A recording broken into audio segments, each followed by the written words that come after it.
Now, I'm just going to freeball this because I just read it and I feel like I got to talk about it. So here on my browser, you see the Fighting Game Code of Conduct. This was last updated the 9th of January 2021, but this is the first I've heard anything about it. Or of a thank you for the bit, Scooshy Man. I appreciate it. Anyway, it's the 14th now, so why is this just getting spread around on Twitter now? I'm not sure, but maybe they were tweeting about it already. So this is a code of conduct put forth by this Twitter account. FGCOC Communications. Volunteers working to create a unified fighting game community code of conduct. Email or DM us to apply. Long email, a Gmail account, a couple followers, join July 2020. So, pinned tweet 18 hours ago. A collective of community volunteers have written the community code of conduct. This document is an open resource and was created to help community members take confident and uniform action against abuse and misconduct in the scene. Okay? So there's a couple of strange things going into this already. Why now? There's no end in sight for the COVID lockdowns. You could predict sometime late this year, but it's been online for almost a year now. So I don't quite understand that. But that's not the central point I want to make about these things. So you click on it, right? You get brought to here. And let me know if you can see the text or there's any technical issue I want to help out with. I'm freeballing this. So the Fighting Game Code of Conduct, last updated January 9th. Preamble.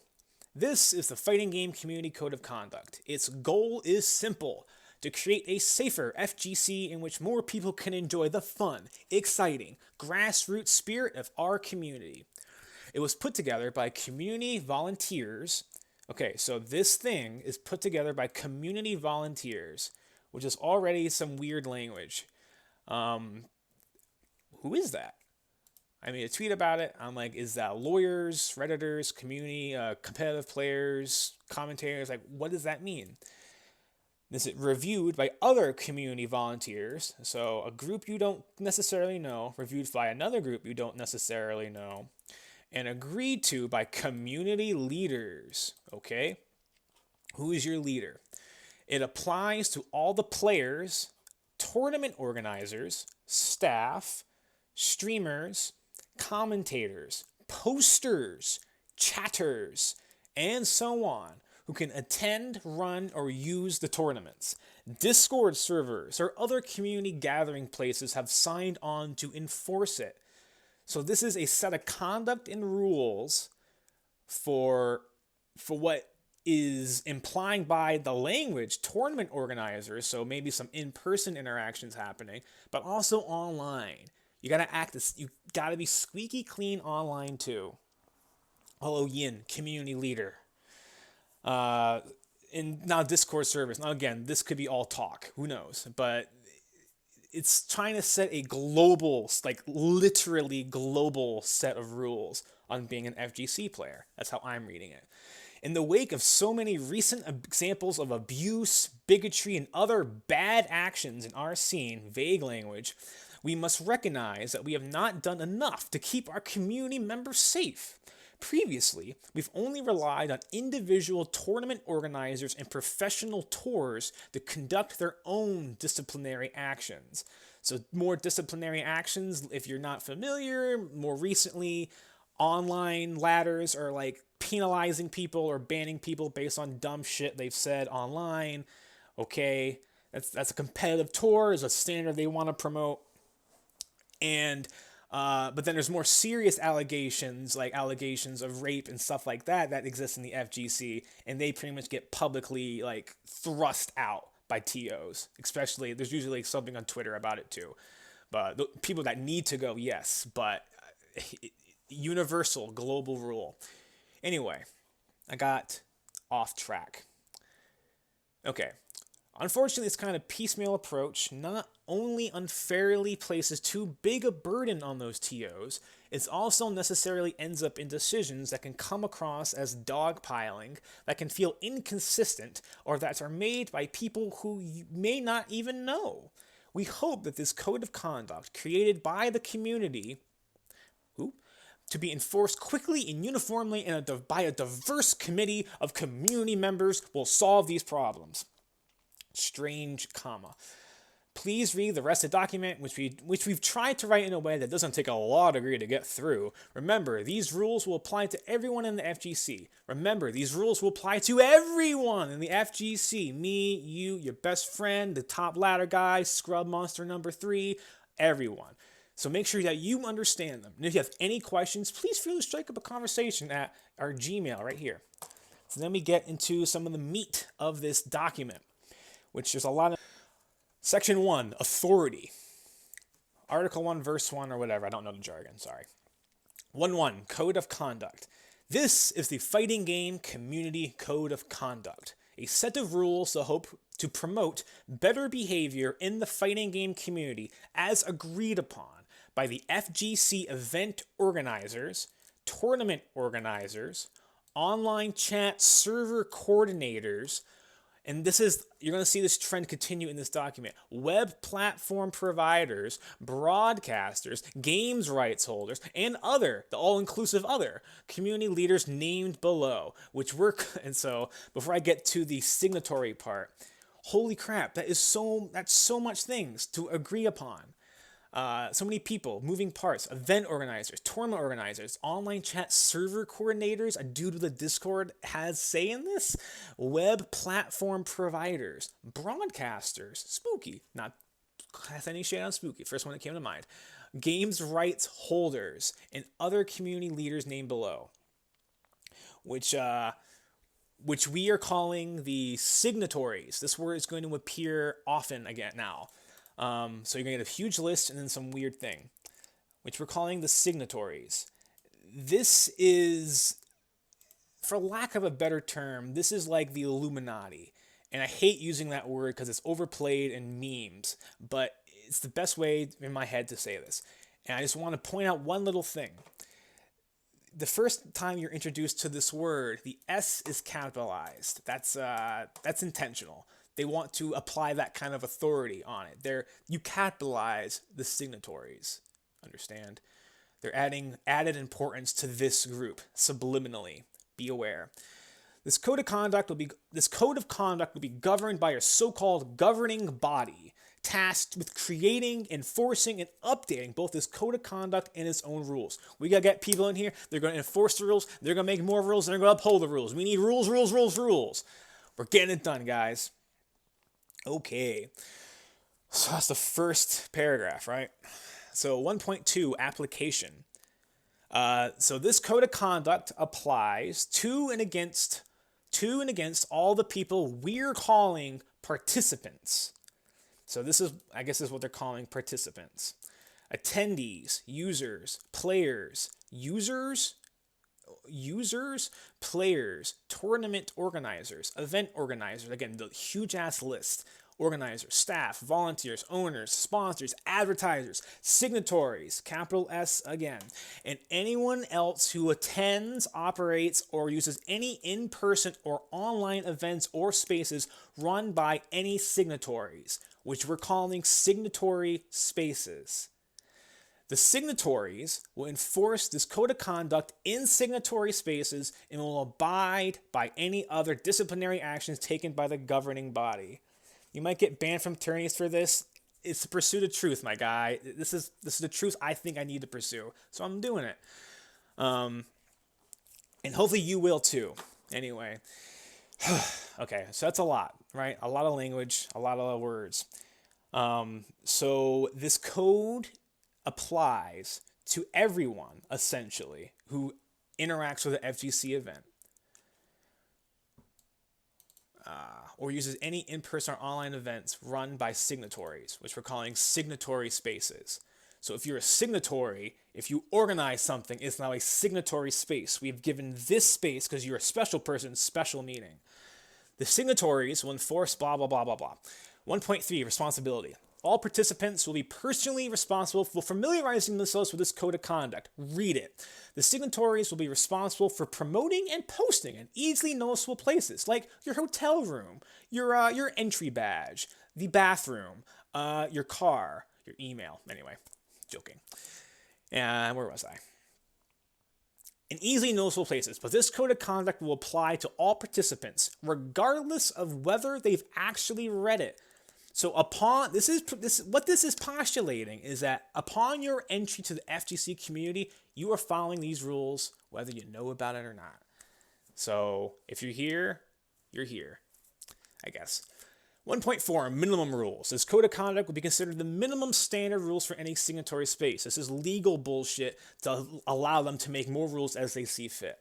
The signatories may use additional third-party rules and may make additional decisions for their signatory spaces if they want, but if any third-party rules conflicts with this code of conduct would take precedence. This is the Constitution. Your event is the Virginia Constitution. Don't get it mixed up. Last update. The most recent publication date for this code is January 9th. Okay. Another break. It's just a lot. Okay, so that was part 1, Article 1. Article 2. What do they want to do? Objectives. 2.1, inclusivity. This code of conduct is intended to make the FGC a safe experience characterized by inclusivity in which everyone feels welcomed regardless of race, color, ethnicity, nationality, sex, sexual or romantic orientation, gender identity, religion, disability, neurodiversity, I don't know what that means, body size, pregnancy or maternity, citizenship, or any other personal characteristics. Feel welcome no matter what you are. Well, cool. 2.2, integrity. This code of conduct is intended to maintain and build integrity in the FGC through consistent and diverse leadership, fair tournament operations, and equitable signatory spaces. There is the jargon of the day. Equitable is a word going around in many political circles. Some think it is to answer, others think it is the worst thing you can do. And equitable signatory spaces. Anyway, I'm not going to get into equality versus equity. I don't have the time for that. Anyway, integrity. 2.3, authenticity. This code of conduct is intended to pursue the above goals of inclusivity and integrity while preserving authenticity and the FGC's unique feel, exciting fun, trash-talking spirit, and dedication to competition. It's still the FGC, guys. Come on. Just follow these rules. We're your friends, right? And then you got this whole code of conduct, which is where a lot more meat comes in. Conduct. 3.1, list of violations. Behavior. So this is a violation of our code of conduct. Behavior that may violate this code of conduct includes 3.11, engaging in assault, battery, or physical harassment or abuse. Yes, don't do that. You're going to get arrested. 3.1.2, engaging in physical contact with any other person without their consent. Now, it's a little wishy-washy with the language here. In one case, yes, don't touch me, weirdo. But in the other case, you can definitely read a non-consensual contact as something like, say someone wins a tournament match and their homie storms the stage without them knowing and scoops them up and hugs them. Could you cite that as a violation technically, or is it up to the person whose consent is giving? Anyway, next point. 3.1.3, engaging in malicious bullying, baiting, trolling, or any other verbal harassment or abuse that rises to a level beyond commonly accepted FGC trash talking. If you're going too far, you're going too far. But who decides what that is? 3.1.4, using or threatening to use a deadly or dangerous weapon except in reasonable defensive situations. Well, I know a few people who said some pretty violent things. I'm going to keep that in mind for a later clause in this contract. It's going to blow your mind. 3.1.5. Pestering or stalking any other person or otherwise not respecting any other person's reasonable desire to be left alone. Leave me alone, weirdo. 3.16. This is a great one. Taking photographs of or recording any other person without either their consent or signatory authorization. So if you're filming me and I don't consent, get rid of it. But if Mr. Important over here told you to film me, I don't have consent. Stop filming me. Well, too bad. That's how I read that, which is very, very, very proper to get everyone under the right behavioral guidelines. You really got to enforce these laws and have everyone accountable. I want to live this way. Anyway, so continuing on. 3.17. Engaging in discriminatory or hateful statements or behavior based on including any based on race, color, ethnicity, nationality, citizenship, sex, sexual or romantic orientation, gender identity, religion, disability, neurodiversity, body size, or any other personal characteristics. Don't say mean things to people. 3.1.8. Intentionally outing any other person's sexual orientation, gender, or other identity without their consent. I've never met anyone who did that, but that'd be pretty shitty if someone did that. Creating a nuisance or hazard by neglecting. This is a great one too. I almost kind of agree with it. Creating a nuisance or hazard by neglecting personal hygiene, refusing to take appropriate hygienic or medical precautions, or engaging in or encouraging others to commit any hygienically or medically unsafe behavior. Take a shower. Please, if you don't shower, you're out. Almost agree on that. That one's funny. 3.1.10. Disclosing confidential information or media, doxing, or sharing any other personally identifiable information, or violating any other person's reasonable expectation of privacy. 3.1.11. DDoSing, swatting, spreading malware, phishing, hacking into any other person's accounts, or otherwise scamming any other person. I want to know what FGC member is guilty of giving people malware, because tell me about it. How does malware work? Why are you doing this? 3.1.12. Maliciously abusing power over any other person. Don't do that. 3.1.13. Intentionally entering off-limit areas in signatory spaces. You're not supposed to be here, and you violated the rules because you're not supposed to be here. 3.1.14. Intentionally, recklessly, or negligently damaging, tampering with, or interfering with any signatory space or venue, property or platform, tournament equipment, network connectivity, or any other person's equipment or possession. Don't break shit. 3.1.15. Engaging in fraud, impersonation, intentional holding of one's identity, or defamatory statements or behavior. So don't make alt accounts to troll me. That's how I'm reading that one. This will never pass, just based on that shower line. Oh yeah, I know it, man. I know it. We're almost done, guys. Thanks for watching. 3.116. Tampering with a tournament, fixing any match or bracket, colluding, entering multiple times in a single tournament, substituting or being substituted for any other player mid-tournament or without good faith permission from the organizer, using disallowed game code exploits or any other unsportsmanlike conduct or violations or commonly accepted FGC tournament etiquette. Don't cheat. But there's a specific thing in the way I read that. So here's another piece. Tampering with a tournament, obviously not fixing any match or bracket, colluding, then a bunch of other rules. This rule, for big giant events, you can definitely make a case that it's a world event, you shouldn't collude because there needs to be a show put on. And you don't want to undermine the competitive integrity of an event that a lot of people are watching. But then there's also local collusion, which happens especially in the Northeast. People collude up in the Northeast and local tournaments, not because they are how we make this money, but because, hey, I need bus fare to get home because I spent my money to get here and spent the rest of my money to enter this tournament. So give me $5. So if you're a local and you abide by these codes, what do? Don't abide. Reject this piece of legislation. Anyway. Is there some anti-Gutex rule in there? I didn't see any PogChamps in here, but I'm sure he violates rules somehow. He'll violate something in another clause in the 3 part that I'll get to soon, which is pretty great. So this is another one. Stealing, so 3.1.17, stealing, misappropriating, mishandling, or misrepresenting the amounts or uses of entry fees, prize pots, hotel or other lodging fees, viewer, or other donations of or any other person's money.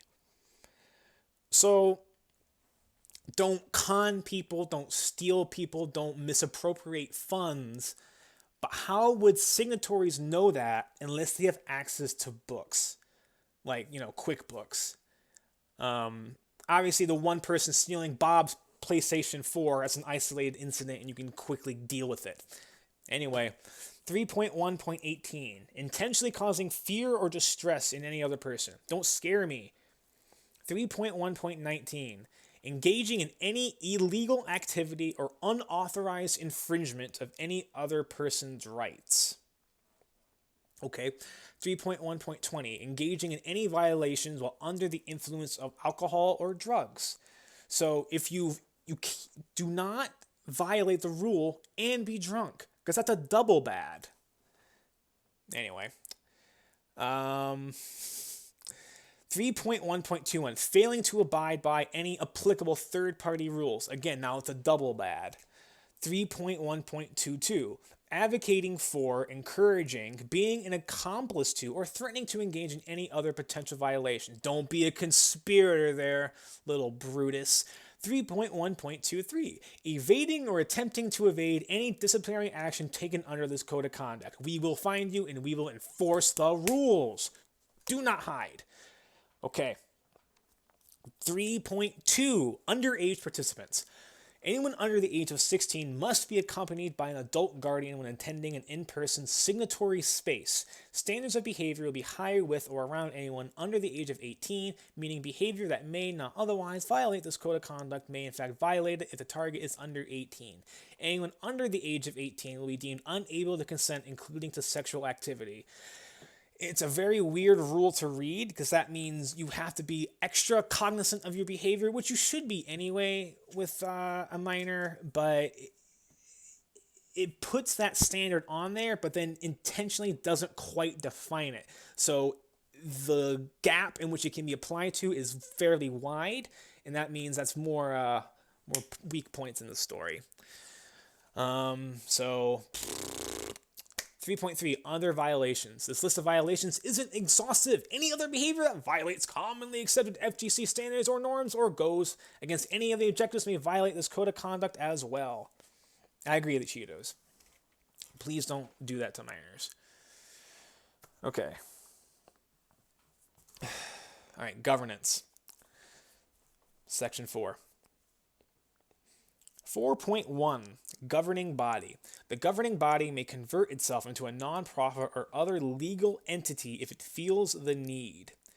So the governing body, this group of presumably signatories, whatever, I already forgot the word, group of these important people can convert themselves to a nonprofit or other legal entity. We can get together and we can sue. Maybe. Membership in the governing, or 4.2, membership in the governing body will include all the signatories as well as anyone else invited by the governing body to join. So all the signatories are part of the governing body and you can be invited to join. But if you are joining, does that mean you're a signatory or you're like a pledge? I don't know. So 4.3, oh, you're actually reading this? Yes, you need to read this. Do not let this legislation pass. It's not legislation because no one has to enforce it, but don't give this accreditation and don't listen to it. I'm imploring you. That's the whole point of this long video I'm doing. 4.3, committees.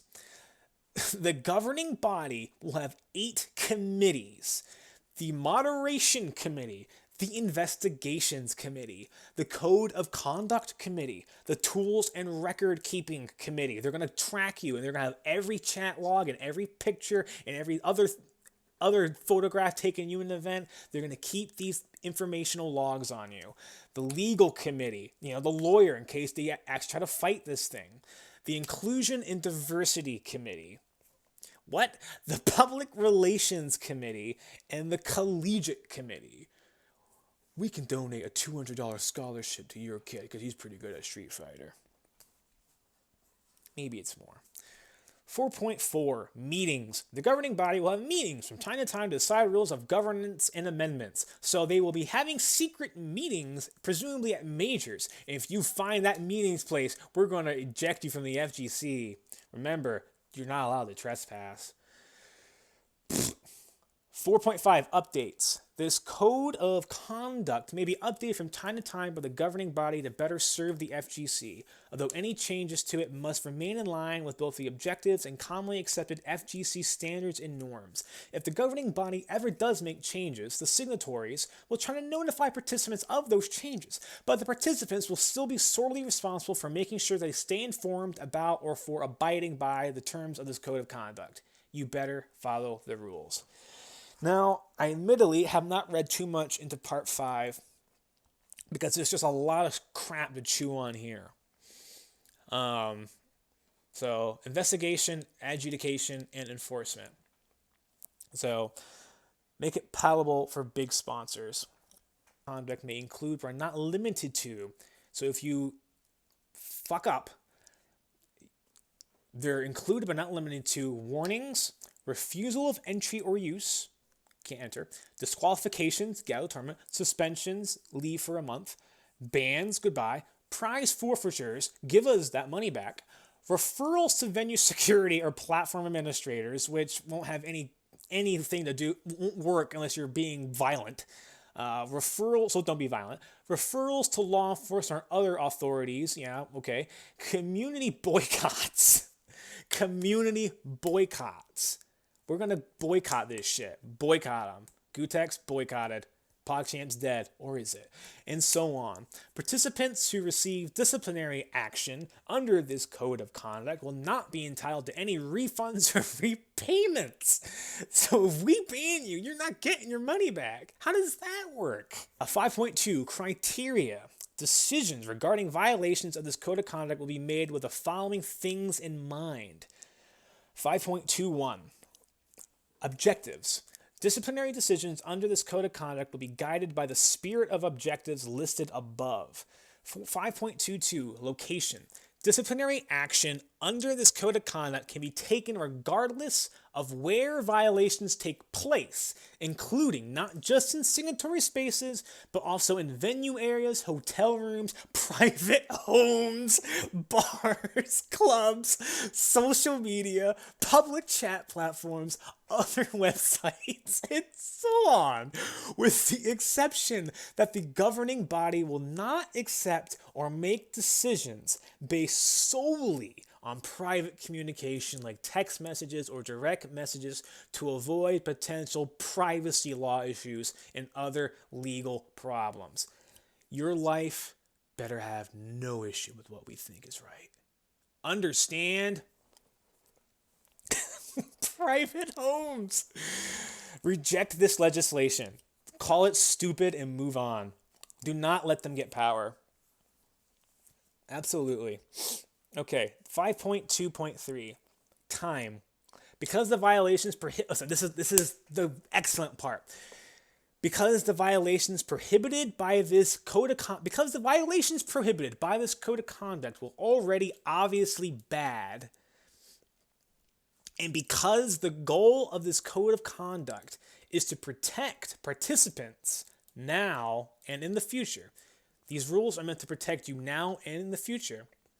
Participants may be subject to disciplinary action under this code of conduct for violations committed before this code of conduct was first adopted if those violations suggest that the participants may be likely to continue to engage in more violations in the future, which is amazing because that is free reign to do anything with anyone. Eric saying something mad and smashing his controller, he has violent tendencies. Maybe we should ban him for events. Low tier god, rage quitting, or doing whatever low tier god does. He needs to be banned from events. Like, you can just take the time machine, go in. Oh, that's what that clause implies. So, if that doesn't persuade you, I don't know what will. Time isn't safe. Okay, 5.2.4 standards. This code of conduct doesn't replace the legal system. It can't produce decisions as severe as those of the legal system. So it isn't bound by the same processes, standards of proof. What? Let me read that again. The legal system can't produce decisions as severe as those of the legal system. So it isn't bound by the same processes, standards of proof, or rules of evidence that would apply in a court of law. This isn't court of law, even though we're writing it as such, kind of. Decisions will be based on the facts of each case, including any reports, investigations, patterns of behavior, future likelihood of more violations, or any other information or processes that the decision makers find appropriate. It speaks for itself. This is toilet paper, is what this is. Discipline. All right, 5.25. Consistency. Disciplinary action under this code of conduct is intended to be consistent and foreseeable enough that participants who violate this code of conduct should expect to face consequences. That said, since no two situations are the same, the decision makers will have broad leeway and will strive to fit each of their decisions to the unique facts of each case. To me, that reads as in, we're going to follow the rules, but if we think it's necessary to break the rules, we're going to break them and eject you. That's how I'm reading that point. 5.26, conflicts of interest. When any person who would normally participate in investigations or disciplinary decisions as a member of the governing body is confronted with issues concerning their close friends, family members, romantic or sexual partners, and business partners, they will withdraw themselves from having any decision-making role in that case to avoid any conflicts of interest. So, this is a little significant, I feel. Because say we ran with this document and we appointed signatories. Well, every major TO would automatically get that role, correct? Big E, Jabali, Shin Blanca, Valle, sorry if I'm blanking on you, the guy who does the Tennessee tournament, Texas, etc. A lot of people. And those people communicate often and collaborate with each other often. So if a high-ranking official in someone's tournament ranks, say Bifuteki or Spooky, a streamer, gets put under pressure from these weird rules, and then the committee has to make a decision. But so many people have personal relations with Spooky or whoever, you know? So then would you have to rip everyone? Like, that makes no sense. Which would lead me to believe that people who are going to be making decisions don't play games, don't know you, or just are weird journalist people. Aliens, lizard people, whatever conspiracy you want to throw out there. Doesn't matter. Vandy, thank you, Cool C McGee. Rick the Hadu, of course. Anyway. So, 5.3 investigation. We're almost done. The governing body will have the ability to take in reports about any potential or alleged violations of this code of conduct. The signatories will have the ability to take in reports about potential or alleged violations of this code of conduct occurring at their respective signatory spaces. 5.4. Adjudication. The governing body will have the power to take disciplinary action against any participants who violate the code of conduct. The signatories will have the power to take disciplinary actions against participants who have attended or used or might attend or use their respective signatory spaces. Signatory space. It's no longer a tournament or a venue hall. It's a signatory space. Give it respect. Pee on the floor. No, don't do that. 5.5, enforcement. The governing body and the signatories will enforce disciplinary action in the signatory spaces. End code of conduct. So that's the document, which is all bullshit jargon and should be thrown in the trash. It's not bullshit jargon, I'm misspeaking. But the point is, do not let this get any further than this, than me crazily talking to you about it. Not crazy, but you get what I'm trying to say. Let that be it. Because if people agree to do this, because yeah, we should do it, it's going to happen, and then power struggles are going to happen more and more and more until more people are ripped out by the FGC, and you get this homogenous glob of crap. So when I first saw this, my question was, who are these community members? Who wrote this? Who are the signatories? Well, enter the page on the signatories. Here, they actually published this list, which I am very surprised by. So, about. The Fighting Game Community Code of Conduct is developed by a team of committees working at the FGC Tournament Organizer Discord group. Our signatories are sourced from this platform, either as governing members of each committee or non-governing backers of the document. And committees are as follows. We've read all those committees before. If you're interested in participating in a given community or adding your name to our roster of signatories, if you want to join us, please reach out through our contact methods. And you click contact methods and you get a Twitter, the email, and if you want to say the website's cool, email the webmaster. Or just blow up his email, who knows. Send him pictures. So here are the lists. Signatories. I'm just going to tell you who I know and who I don't know. Mind you, I'm a Caliber player, and I kind of watch Street Fighter, and that's about it. I don't know many people. So, Bullet, Houston, Texas. These are his things, or hers. I don't know this person. Corjam, Code Corey, Northeast Ohio, Collusion. I don't know this person. Difficult AI, Pullman, Washington. I don't know this person. Hagyur, San Francisco. I don't know this person. I might have seen the name. Sounds like an anime player. Jester, Sean Stoner, Spokane, Washington, USA, Investigation and Moderation. Don't know him. Cash Cabald, Portugal, Europe, Moderation. Don't know him. Ken Star, Toledo, Ohio, USA. Don't know him. Mamako, NorCal, California, Inclusion, Diversity. Don't know the person. S. Marshall, don't know the person. Melody, Illinois. Don't know the person. More Cookies, Sisumi.